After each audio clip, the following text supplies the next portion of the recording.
government of Saint Lucia envisions progressive realization of social protection flaw, and we spoke about that. So, in partnership with the United Nations Children Fund, UNICEF and UN Women, the government of Saint Lucia, through the Ministry of Social Transformation, Local Government and Community Empowerment, initiated a participatory process to develop a national social protection policy in 2011.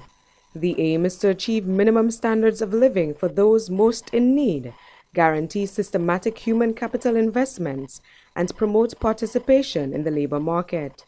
The ministry labored to formulate a draft policy document that encapsulates the paradigmatic shift towards a transformative social protection system in Saint Lucia.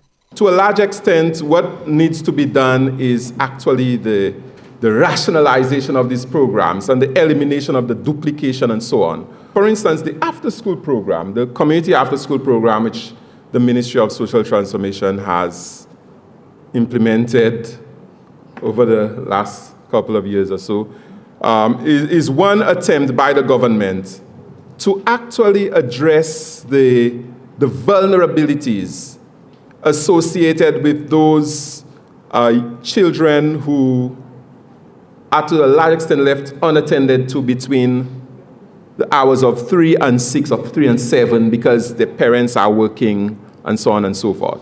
In attendance was Ms. Isiuwa Iyahen, Program Specialist and Representative for both UN Women and UNICEF, who provided an address on the collaborative effort UNICEF and UN Women have engaged in under a UN joint venture for developing social protection systems in the OECS.